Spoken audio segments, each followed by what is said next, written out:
नमस्कार, मैं हूं राजश्री शर्मा। दिन भर की खबरों में सबसे पहले नजर डालते हैं आज के मुख्य समाचारों पर। धर्म से पहले देश के सिद्धांत को देना होगा महत्व। अखिल भारतीय सूफी सज्जादानशीन परिषद इंटरफेथ कॉन्फ्रेंस आयोजित। गुण नियंत्रण बीकानेर के अधीक्षण अभियंता ने जांचा सड़क निर्माण कार्य। रोड सेफ्टी को लेकर अधिकारियों को किया निर्देशित। 5 साल में सैकड़ों घायल जानवरों को किया रेस्क्यू। बेसहारा बीमार घायल जानवरों को बादल सिंह व उनकी टीम दे रही नया जीवन। जिला मुख्यालय पर छात्र छात्राओं ने वन रक्षक बनने के लिए दिया इम्तिहान।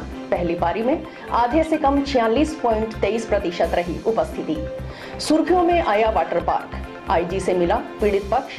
भीड़ की ओर से हमला व फायरिंग की घटना को लेकर संगरिया पुलिस पर मुकदमा दर्ज नहीं करने का लगाया आरोप।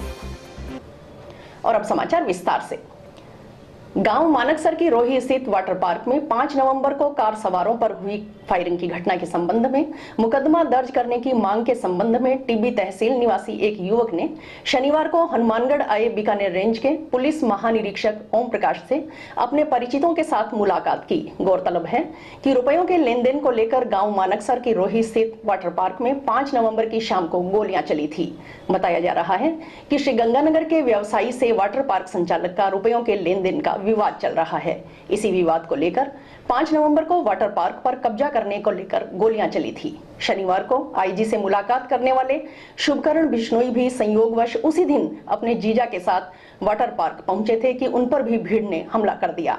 वाटर पार्क में हुए घटनाक्रम को हल्के में लेने पर डीजीपी उमेश मिश्रा ने शुक्रवार को आदेश जारी कर संगरिया पुलिस थाना प्रभारी हनुमानाराम बिश्नोई को सस्पेंड कर दिया था।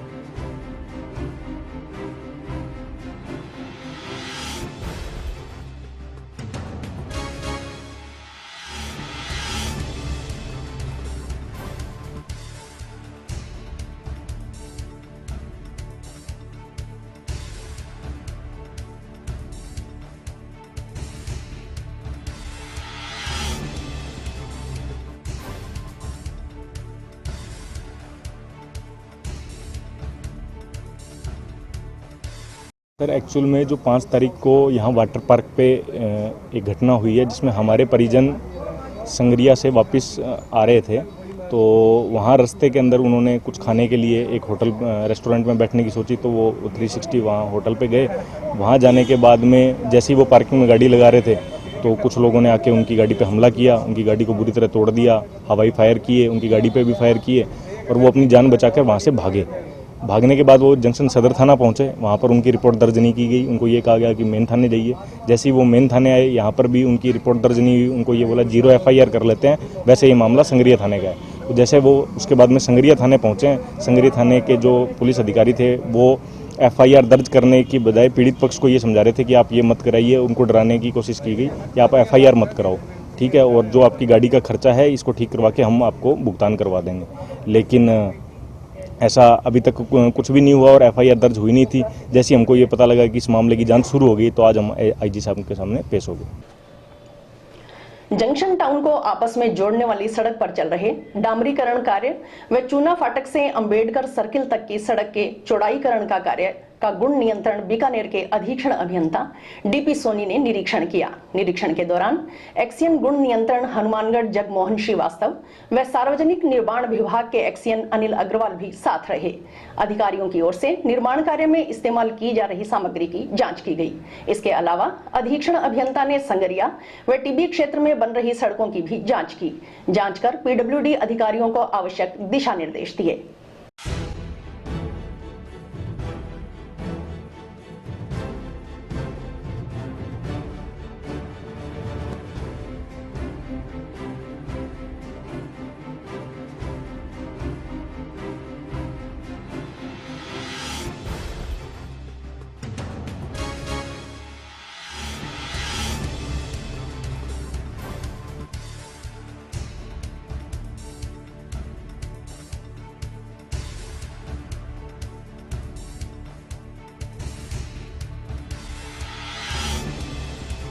हमारा बजट घोषणा का 22-23 का जो है काम है, इसमें सेंक्शन हमारी 23 करोड़ रुपए की है और इसमें अभी जो एजेंसी काम कर रही है उसका काम अभी हनुमानगढ़ टाउन के अंदर से जो ऑलरेडी 4 लेन है उस पर चल रहा है। उसमें अभी बीसी का काम चल रहा है, बाकी डीबीएम का काम नीचे किया गया है और वो एज पर स्पेसिफिकेशन काम है। ऐसा मैंने अभी मौके पे भी चेक कर लिया है कि थिकनेस वाइज भी पूरा है, टेम्परेचर वाइज भी पूरा है, ग्रेडेशन वाइज भी पूरा है। एंड इसके अंदर जो रोड फर्नीचर के काम जो है वो हमने एक्शन साहब से डिस्कस किए हैं कि भी इनको जो है हमने प्रोविजंस जो अधिकांश तो लिए हुए हैं, कुछ 1-2 प्रोविजन एडिशनल लेके और रोड फर्नीचर भी बहुत ही अच्छी तरीके से कराएंगे और इसको टाइम के अंदर जो मई का इसका टाइम है उससे पहले इसको पूरा कर देंगे। एज ऑन डेट जो काम चल रहा है उसमें मेरे को यही समझ में आ रहा है कि काम हमारी स्पेसिफिकेशन के हिसाब से इन टोटलिटी हो रहा है अभी। और इसमें जो एडिशनली जो रोड सेफ्टी के हिसाब से जो आइटम्स कुछ होते हैं, जैसे कि डेलिमिटेटर्स लगाने हैं, क्रॉस रोड पे स्पीड ब्रेकर बनाने हैं और फिर क्रॉस रोड को डिफाइन करने के लिए हमारी रोड पे भी जो है सेफ्टी के हिसाब से कुछ एडिशनली जो है एज लाइन वगैरह स्टेट्स वगैरह लगाने हैं, तो वो हमने डिस्कस कर लिए हैं। तो certainly they will be also insured before completion of. मुख्य अभियंता सागर निर्माण विभाग के निर्देशानुसार जो SC quality control DP Soni ji हैं बीकानेर और एक्शन क्वालिटी कंट्रोल हनुमानगढ़ ने हमारे साथ में यहाँ जो बजट घोषणा के कार्य चल रहे हैं उनका निरीक्षण किया है। ये एक सामान्य सतत प्रक्रिया है, हर एक महीने जो है ये समय समय पर जांच होती रहती है इस तरह की। इसमें मुख्य रूप से हनुमानगढ़ शहर में चल रहे हनुमानगढ़ टाउन नेशनल सड़क और चूना फाटक से अम्बेडकर सर्कल सड़क जो है, इन 2 कामों की इन्होंने यहाँ पे जाँच की है। इसके अतिरिक्त संगरिया के अंदर एक सड़क बन रही है LSG की, उसकी जाँच की है। टिब्बी में CSC भवन बन रहा है, उसकी भी जाँच की है। ओवरऑल जो ये इंस्पेक्शन हुए सभी, इसमें जो उन्होंने कुछ गुण नियंत्रण टेस्ट भी किए हैं और कुछ सैंपल भी एकत्रित किए हैं। प्रारंभिक रूप से जो है कार्य जो है संतोषजनक पाए गए हैं। 1-2 जगह पर रोड सेफ्टी के कुछ इश्यू थे जो उनसे डिस्कस हो गए हैं और उनको भी इनकॉर्पोरेट किया जाएगा। इसमें रोड सेफ्टी के लिए अभी एक तो इसमें डिवाइडर जो है इसमें संकड़ा है, तो ट्रैफिक जब मुड़ता है तो सामने से आता व्हीकल दिखाई नहीं देता है, तो उसके लिए हमने अभी इस पर 1-2 जालियाँ जो हटा रहे हैं हम इसके ऊपर से, और वहाँ हमारा प्रयास है कि हम डेलीमीटर लगा देंगे ताकि सामने से आता वो व्हीकल दिखाई दे। इसके अलावा जो रूटीन के बोर्ड हैं, स्पीड लिमिट बोर्ड है, कॉशन बोर्ड है, जो वाइट लाइनिंग है उसकी सेंटर लाइन है, एज लाइन है, रोड स्टड है, वो सभी लगाए जाएंगे ताकि रात्रि में भी उस पर सफिशिएंट रोड सेफ्टी के प्रोविजंस रहेंगे उसके। अखिल भारतीय सूफी सज्जादानशीन परिषद की ओर से शनिवार को हनुमानगढ़ में इंटरफेथ कॉन्फ्रेंस का आयोजन किया गया। इसमें विभिन्न धर्मों के धर्म गुरुओं ने हिंदुस्तान में पनप रहे नफरत के माहौल की कड़े शब्दों में निंदा की। सभी धर्म गुरुओं ने इस बात पर जोर दिया कि वतने हिंदुस्तान को आगे ले जाने के लिए हम सभी को एक साथ एक दूसरे के धर्मों का आदर करते हुए साथ चलना होगा। देश में सांप्रदायिक सद्भाव के साथ साथ धर्म से पहले देश के सिद्धांत को महत्व देना होगा।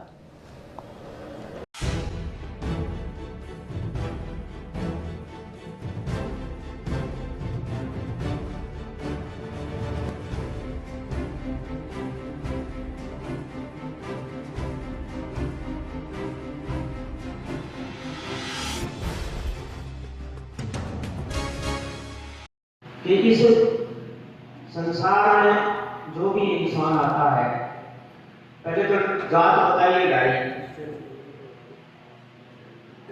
एक पुरुष है, एक स्त्री है और आधा है हिजड़ा। वो ना तो पुरुष है ना स्त्री है, तो हमारे गुरुओं ने तो भाई जात बताइए, उससे फालतू जात ही नहीं बताई।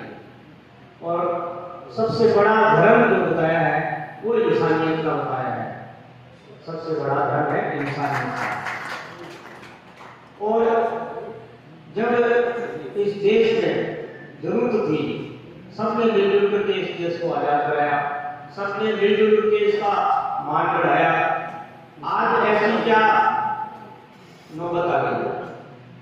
मैं हमारे पत्रकार लोगों से कहना चाहता हूँ कि बुरा मत मानना। मैं एक बात जो है आपको बोलता हूँ, आप लोग नारद जी के स्वभाव के हैं। नारद जी हमारे सनातन में नारद जी का जहां भी कहीं लेख आता है तो वो एक दूसरे को बिगाड़ने का चक्कर करते हैं। ध्येय समाज में शांति स्थापित करना है, और स्थापित करना क्यों हो रहा है? क्योंकि शांति को स्थापित करने की आवश्यकता है ही नहीं, शांति तो पूर्व से ही होती है।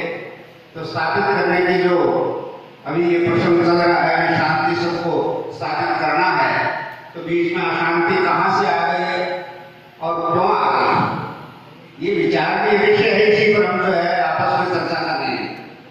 पूर्व वक्ताओं ने सबने अच्छी बातें कही है। कोई भी धर्म किसी को टकराव नहीं देगा।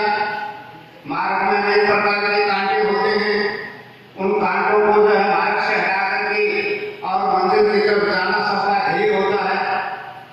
सबके मार्ग अलग अलग हैं, लेकिन लक्ष्य एक है, ध्येय एक है। राष्ट्र के निर्माण में कोई भी व्यक्ति पीछे नहीं रहता, तो उसके निर्माण में उसका सहयोग ना। अब उस वक्त की अगर आज की तारीख से मुकाबला करें तो ऐसा लगेगा कि अगर एक व्यवस्था उसका गया तब खुद का गया तो उसका भी जाना चाहिए। ये आज के वक्त में भाईचारे में मैं आपको उदाहरण दिया, ये ईमानदारी की बात है। और जो धर्मगुरु है इनका मैं बहुत बहुत स्वागत करता हूँ, क्योंकि ये आपका आना, आपके प्रवचन देना, ये सब के लिए फायदे की चीज़ है। और धर्म है वो किसी को आपस में बैर करना नहीं सिखाता, हमें जोड़ना सिखाता है। इसलिए कभी मेरी बात याद आ जाए तो इसको आप ध्यान रखना। और मैं गुरुजी मेरा कोई धर्म भाई नहीं, सिर्फ एक धर्म भाई है, वही मुसलमान है। देखिए, हमारी ऑल इंडिया सूफी इंटरनेशनल काउंसिल पूरे राजस्थान में नहीं, पूरे देश में हम लोग इंटरफेथ कॉन्फ्रेंसेस कर रहे हैं। हमारी पहली इंटरफेथ कॉन्फ्रेंस दिल्ली में 30 जुलाई को हुई थी, जिसमें हमने कट्टरपंथी ताकतों के खिलाफ बैन की मांग भी की थी। और हमने ये वहाँ पर रेजोल्यूशन पास किया था दिल्ली में कि हम देश के हर कोने में, हर शहर में जाके इंटरफेथ कॉन्फ्रेंसेस करेंगे। क्योंकि इंटरफेथ कॉन्फ्रेंसेस अगर बंद कमरों में, 5 स्टार होटलों में अगर बड़े बड़े लोगों के साथ बैठ के की जाती है तो उसका मैसेज उन तक ही महदूद रहता है। लेकिन जो नफ़रत का माहौल बना हुआ है, जो नफ़रत के बीज बोए जा रहे हैं, जो नफ़रती भाषण दिए जा रहे हैं, उससे सीधे तौर पर आम जनता के बीच में एक नकारात्मक मैसेज आता है। तो हमने यही सोच के साथ आम लोगों के बीच में बैठने के लिए हर शहर में हमने इंटरफेथ कॉन्फ्रेंस ऑर्गेनाइज़ की थी। इससे पहले तेलंगाना, आंध्रा, कर्नाटक, महाराष्ट्र और फिर गुजरात, अब हम राजस्थान में। राजस्थान में हमारी 12 इंटरफेथ कॉन्फ्रेंसेज होंगी। और हमने ये कोशिश करी कि हम जिस शहर में जा रहे हैं वहाँ के लोकल धर्मगुरुओं को लेकर के, वहाँ के लोकल लोगों से हम बातचीत करें, उनके सामने अपने विचार रखें, सब धर्मगुरु अपने विचार रखें। क्योंकि जो नफ़रत के बीज बोए जा रहे हैं, जो नफ़रत के भाषण दिए जा रहे हैं, और सोशल मीडिया उसका हमें सबसे ज़्यादा यूज़ किया जा रहा है हथियार बना के उसके लिए, उसको काउंटर करने के लिए हमें युद्ध स्तर पे, जिस तरीके से इलेक्शन की कैंपेनिंग होती है उस तरीके से हमें शहर शहर जा कर के इस तरह की सर्वधर्म सभाएँ करने की ज़रूरत महसूस हमने की, जो हम लोग कर रहे हैं। हमारा मानना ये है कि देश से हमारी पहचान है, सबको अपना अपना मज़हब मुबारक, सब अपने अपने घर में अपने मज़हब को फॉलो करें, अपने धर्म को फॉलो करें। लेकिन जब हम घर से बाहर हों तो हमारी पहचान सिर्फ हिंदुस्तान होनी चाहिए। राष्ट्र हित को ऊपर रख के सोचने की ज़रूरत है, चाहे वो धर्मगुरु हों, चाहे आम लोग हों, चाहे नौजवान हो। देश का मुल्क हमारा विश्व गुरु बनने की तरफ जा रहा है, इसलिए हिंदुस्तान के हर नागरिक का फ़र्ज़ बनता है कि इस मुल्क की तरक्की में अपना योगदान दें और उन नफ़रती लोगों का बाइकाट करें जो नफ़रत की बात करते हैं, उन ऑर्गेनाइजेशन का बाइकाट करें जो नफ़रत की बात करते हैं, और ऐसी किसी ऑर्गेनाइजेशन से ना जुड़ें जो बाद में पता लगे कि वो ऑर्गेनाइजेशन एंटी नेशनल थी या एंटी नेशनल में काम कर रहे थे, उन पर बैन लग जाता है। लेकिन उन ऑर्गेनाइजेशन से लोग जुड़ जाते हैं, फिर उनका भविष्य अंधकार में चला जाता है। इसलिए हम लोग ये कैंपेन चला रहे हैं, इसमें आप लोगों का सहयोग भी बहुत ज़रूरत है। आज हनुमानगढ़ में इसकी मीटिंग हुई है, आपने देखा सब धर्मगुरु मौजूद हैं यहाँ पर, सब ने अपने अपनी बातें रखी हैं, अपने विचार रखे हैं। आवाम बहुत तादाद में मौजूद थी, पब्लिक सब ने संजीदगी से सुना है।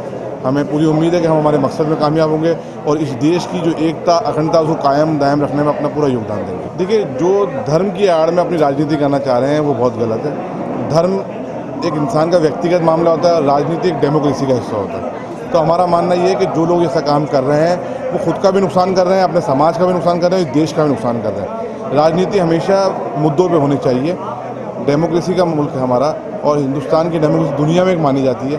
तो हमें लोगों के विकास की बात करनी चाहिए, और विकास जब भी होगा जब सबका साथ होगा, सबका विश्वास होगा। जैसे हमारे एक वक्ता ने बोला भी ये बात, तो हमारा मानना ये है कि जो कट्टरवाद की बात करता है, अगर वो राजनेता भी है तो उसका भी बाइकआउट किया। जो अज ये क्रियाक्रम होया हिंदू, मुस्लिम, ईसाई और सारिਆਂ ਦਾ ही अज सम्मेलन होया। तो सम्मेलन बहुत ही वधिया, ये ਜਿਹੜੇ दगे पसंद ਹੁੰਦੇ ਆ ਉਹਨਾਂ ਨੂੰ खंडन करने वास्ते किया कि कोई धर्म नहीं है, सारा साडा पहले हिंदुस्तान धर्म, पहले हिंदुस्तान है बाद में धर्म। सो हमारे गुरु ग्रंथ साहब लिखा है 5 नमाज़ां वक्त पंज पंजे पंजा नाव पहले सच हुलाल दोए तीसरी खैर खुदाए चौथी नियत रास मान पंजवीं सिफत सुनाए करनी कलमा आके सो मुसलमान सदाए। सो साडे गुरु ग्रंथ साहब अनेकां ही वार हरि का नाम लिया, अनेकां वार राम का, अनेकां वार ही अल्लाह का। ये 4 वर्ण का साझा वा जो गुरु ग्रंथ साहब मत्था टेकदा और सारे धर्मां नूं मत्था टेके विच कबीर जी की फरीद जी की बाणी ਉਹਦੇ ਵਿੱਚ दाखला बद भगत धन्ना जी बाणी ਉਹਦੇ ਵਿੱਚ अंकित आ। सो जो ये सम्मेलन है ये बहुत वधिया है, जो सम्मेलन होने चाहिए।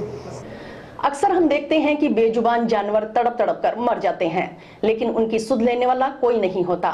आज हर आदमी व्यस्त है, बावजूद इसके ऐसे लोग भी हैं जो बेसहारा जानवरों की देखरेख व पालन पोषण करते हैं। हिसार के युवक बादल सिंह ने इसे चरितार्थ कर दिखाया है। बीमार, जख्मी और बेसहारा जानवरों की सेवा के लिए बादल सिंह ने दिन रात एक कर रखा है।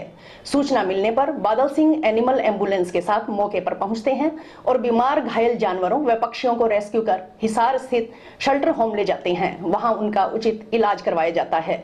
स्वस्थ होने पर जानवरों को फिर खुला छोड़ दिया जाता है।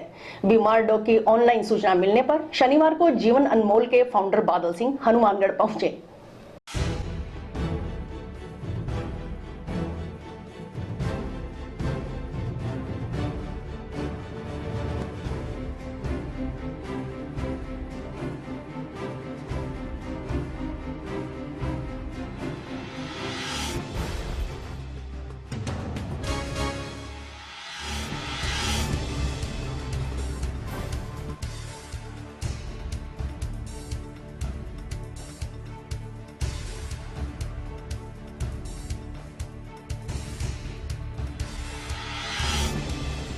और हम जीवन अनमोल नाम से एक डॉग शेल्टर होम चलाते हैं। हमारे गुड़िया है सोनम, इसने हमसे ऑनलाइन इंस्टाग्राम से कांटेक्ट किया। भी एक डॉग है हमारे जिसको काफ़ी पेन है, उसको ट्यूमर हो रही है। उस डॉग को हम लेने के लिए आए थे और उस बच्ची गुड़िया ने हमारे यहाँ तक आने में बड़ी हेल्प की है। उस डॉग को हम ले जाएंगे शेल्टर, उन्हें ट्रीट करवाएंगे, उसके बाद उसको यहाँ पे छोड़ेंगे। हम स्मॉल एनिमल कुत्ता, बिल्ली, बंदर, पक्षी, बर्ड्स, इनके दर्द में निजात दिलाने के लिए कार्य करती है हमारी टीम। और वैसे तो हमारा हेड ऑफिस हिसार है, पर हम जहाँ तक हमें हेल्प मिल पाती है, हमको भी जानवर का दर्द समझने वाले लोग हैं वहाँ तक हम पहुँचने की कोशिश करते हैं। हमारा उद्देश्य कोई भी जानवर सड़क पे दर्द से ना तड़पे। मुझे करीब 5 साल हो गए। उससे पहले से मैं अपने होम टाउन में, जैसे मेरे घर के पास डॉग हो, उनको खाना खिलाना, उनको फर्स्ट एड देना, ये करता था। और मैंने काफ़ी एनजीओ से एक्सपीरियंस लिया है इन जानवरों के प्रति, कुछ सीखा है, इनका बॉडी बिहेवियर वगैरह इनके बारे में जाना है। और मेरा लगाव करीब बचपन से ही था। जैसे मेरी मम्मी कहती थी, वे तो कहता था छोटा होता था, मम्मी भी गायों के लिए गौशाला होती है, कुत्तों के लिए कुत्ताशाला क्यों नहीं होती। और अब घूम फिर के अपनी जगह आ ही गया। तो ये चीज़ें भी मेरे साथ हुई है। हर आदमी अपने सुकून के लिए दौड़ता है और मुझे शायद यहाँ एक सुकून मिला ना, इतना लाइफ में कहीं नहीं मिला। मेरे पास सांप भी आ चुका है, बंदर भी, कबूतर भी, उल्लू भी, कुत्ता, बिल्ली, बंदर, नीलगाय, हिरन, ये सब आ चुके हैं। और करीब इस टाइम हमारे पास 70 से अबो ज़्यादा ही कुछ एनिमल हमारे शेल्टर में एडमिट है, जिनको कंटिन्यू चार्ज, जिसमें कुछ ब्लाइंड भी, अंधे बच्चे भी हैं, कुछ हैंडीकैप्ड भी है, कुछ पैरालाइज भी है जो चल नहीं सकते, कुछ के सिर, जैसे सिर में आपने देखा हो, सिर में कीड़े पड़े रहते हैं, भागते रहते लोग मारते रहते हैं, वो जानवर भी है। जिनकी माँ मर जाती है, छोटे बच्चे, वो भी है। किसी माँ ने बच्चे भी दिए हमारे वहाँ पे, कोई एक्सीडेंट होगी, बीमार है तो आगे उसने वहाँ बच्चे भी दे रखे हैं। मैं बादल भैया का शुक्रिया करना चाहती हूँ कि मैंने उनसे कांटेक्ट किया ऑनलाइन और वो आए मेरे कहने पे। इतनी दूर से आने पॉसिबिलिटी नहीं होती, फिर भी वो एक बच्चे को आसरा देने के लिए आए जिसके इतना बड़ा ट्यूमर है। और इनकी help, thank you so much भैया को कहना चाहती हूँ। मेरा तो यही मानना है भी अगर आप कहीं देखो तो थोड़ा नहीं तो कुछ तो हेल्प कर सकते हैं। टाउन में भारत माता चौक के नजदीक सतीपुरा बाईपास पर स्थित विद्युत पुलिस थाना के सामने अज्ञात वाहन की टक्कर लगने से बाइक सवार युवक की मौत हो गई। हादसा इतना दर्दनाक था कि मृतक युवक का सिर बुरी तरह से कुचला गया। अज्ञात वाहन को उसका चालक मौके से भगा ले गया। हादसा शुक्रवार देर रात को हुआ। शनिवार को टाउन पुलिस ने शव पोस्टमार्टम के बाद परिजनों को सौंप दिया। पुलिस मुकदमा दर्ज कर अज्ञात वाहन चालक की तलाश में जुटी है।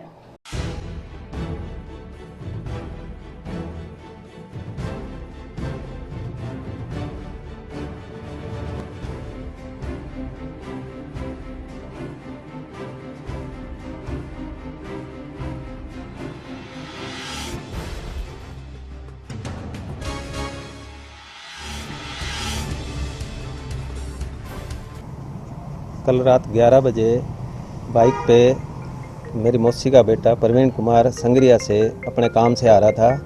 किसी अज्ञात वाहन ने उसे टक्कर मारी, जिससे उसने मौके पर ही दम तोड़ दिया। तो हमारी सरकार से गुजारिश है कि उस अज्ञात वाहन वाले को पकड़कर उस पर कार्रवाई की जाए और हमें न्याय दिलाया जाए। जंक्शन के बस स्टैंड में शुक्रवार को शाम करीब 7 बजे राजस्थान राज्य अन्य पिछड़ा वर्ग वित्त एवं विकास आयोग के अध्यक्ष राज्य मंत्री पवन गोदारा, CWC चेयरमैन जितेंद्र गोयल ने इंदिरा रसोई नंबर 528 का अचानक औचक निरीक्षण किया। निरीक्षण के दौरान भोजन करने आए आमजन से बातचीत की और भोजन की क्वालिटी के बारे में जानकारी जुटाई। इसके बाद खुद भी भोजन को चखा।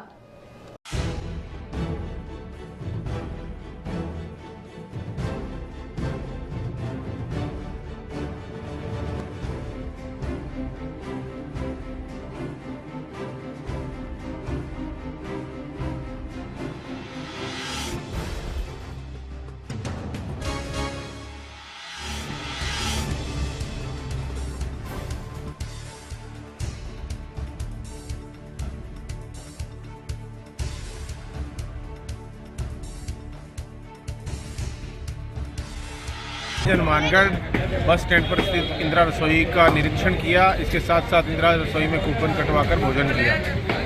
संचालनकर्ताओं का व्यवहार बहुत अच्छा था, भोजन की क्वालिटी बहुत अच्छी है। मैं राजस्थान सरकार को धन्यवाद देना चाहूँगा कि उन्होंने इस प्रकार का ये जो शुरू किया कि गुणवत्तापूर्वक भोजन मिल रहा है। संचालनकर्ताओं का व्यवहार लोगों से अच्छा है। यहाँ पर मैंने कई लोगों से बातचीत भी की, तो बातचीत में पता चला कि कई रिपीट कस्टमर्स भी हैं।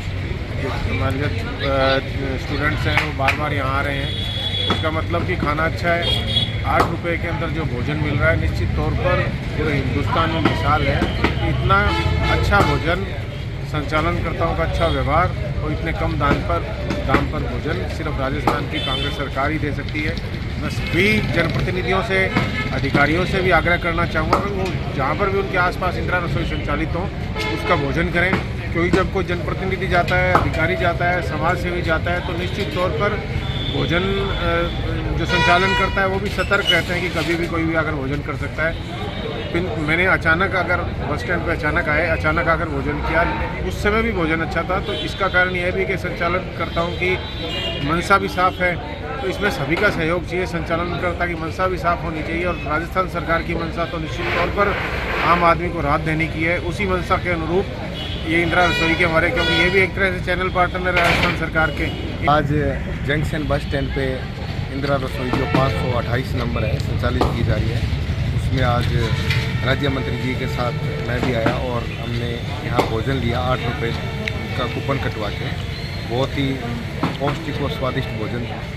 और यहाँ जो लोग आए हुए थे, जो छात्र चूरू से, कोई शिक्षक से, वो भी भोजन कर रहे थे और कई रिपीट लोग भी जो ज़रूरतमंद लोग हैं, उन्होंने खाने की प्रशंसा के साथ साथ जो मुख्यमंत्री जी ने ये जो कोई भी भूखा न सोए एक संकल्प लिया था, आज वो धरातल पे साकार हो रहा है। और अभी वक्त है एक ब्रेक का।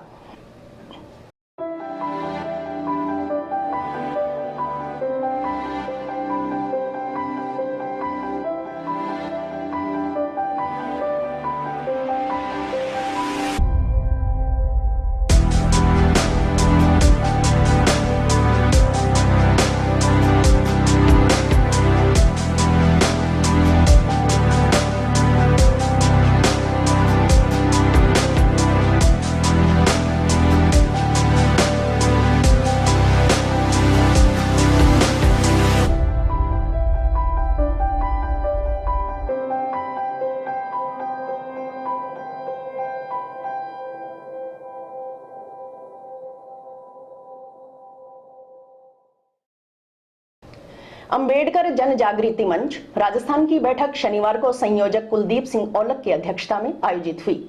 इसमें पदाधिकारियों की नियुक्ति के साथ 26 नवंबर को संविधान दिवस मनाने पर चर्चा की गई। नवनियुक्त पदाधिकारियों ने निस्वार्थ भाव से काम करने का संकल्प लिया।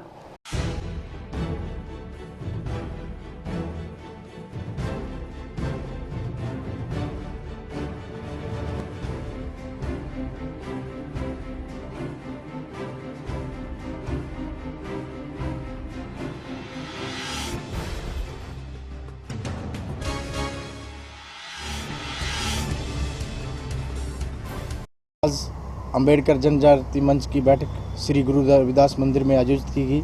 इसका मुख्य उद्देश्य था कि बाबा साहब के आदर्शों पर चलते हुए हनुमानगढ़, गंगानगर और पूरे राजस्थान में SC ST, मूल OBC और माइनॉरिटी के लोगों पर जो अत्याचार हो रहे हैं उनको रोकने के लिए हमारे मंच की स्थापना की गई और मंच के आज पदाधिकारी नियुक्त किए गए हैं, जिसमें इकबाल खान को हमने जिला संयोजक हनुमानगढ़, राकेश जंडावाली तहसील संयोजक हनुमानगढ़ तहसील, रागबाजी पेंटर पीलीबंगा तहसील संयोजक, शोपत जी नायक पीलीबंगा तहसील प्रभारी और हमारे श्री गंगानगर से प्रेम चमारखेड़ा को हमने तहसील संयोजक सादुल शहर चुना है। और 26 नवंबर को संविधान दिवस मनाने पर भी आज चर्चा की गई, जिसमें हमारे सीनियर साथी श्री हरी सिंह जी, सतीश जी चिंटू, दिलीप जी जंडावाली और इकबाल खान, राकेश जी, सुभाष जी, मैं सभी का हार्दिक अभिनंदन करता हूं, उनका आभार प्रकट करता हूं कि आज कैडर मीटिंग में पहुंचे और बाबा साहब के आदर्शों पर चलते हुए अपने मिशन को आगे बढ़ाएंगे। जय भीम, जय भारत। आज अम्बेडकर जन जागृति मंच हनुमानगढ़ के जिले कार्यकारिणी का विस्तार किया गया है, जिसके अंदर मुझे जिला संयोजक बनाया गया है और तमाम पदाधिकारियों की उपस्थिति के अंदर आज मुझे ये आभार सौंपा है, तो इसका मैं आभारी रहूँगा और आम जन तक जाकर इस संगठन का प्रचार करूंगा। डोर टू डोर गाँव के अंदर, तहसील के अंदर जाके कमेटियां तय करूंगा और बहुजन समाज के साथ में हो रहे अत्याचार के खिलाफ इस संगठन की जो आवाज़ है अत्याचार मिटाने की, वो अत्याचार हम मिटाएंगे और आम जन तक को जागरूक करने का काम करेंगे। राजस्थान कर्मचारी चयन बोर्ड जयपुर की ओर से आयोजित करवाई जा रही वन रक्षक सीधी भर्ती परीक्षा शनिवार को शुरू हो गई। प्रथम पारी में सुबह 10 बजे से दोपहर 12 बजे तक 39 केंद्रों पर परीक्षा में 5,972 अभ्यर्थी बैठे, जबकि 12,917 परीक्षार्थी नामांकित थे। पहली पारी में उपस्थिति का प्रतिशत 46.23 रहा। ठंड के बाद स्टूडेंट्स में परीक्षा को लेकर उत्साह दिखा। दूसरी पारी में दोपहर 2:30 बजे से शाम 4:30 बजे तक 42 केंद्रों पर परीक्षा हुई। मेटल डिटेक्टर से जांच के बाद ही परीक्षा केंद्र में प्रवेश दिया गया। पहली पारी सुबह 10 बजे शुरू हुई, लेकिन परीक्षार्थियों को 1.5 घंटे पहले ही संबंधित सेंटर पर पहुंचना पड़ा। इसके बाद प्रत्येक परीक्षार्थी के दस्तावेज और जांच के बाद ही उन्हें परीक्षा कक्ष तक जाने की अनुमति दी गई।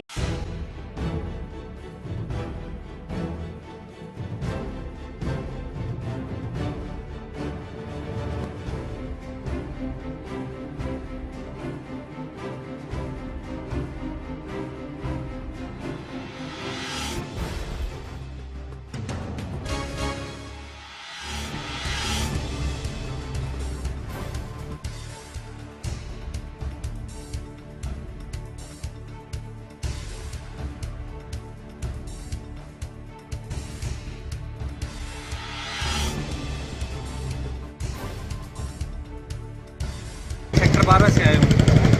आज हमारा वन रक्षक का पेपर था।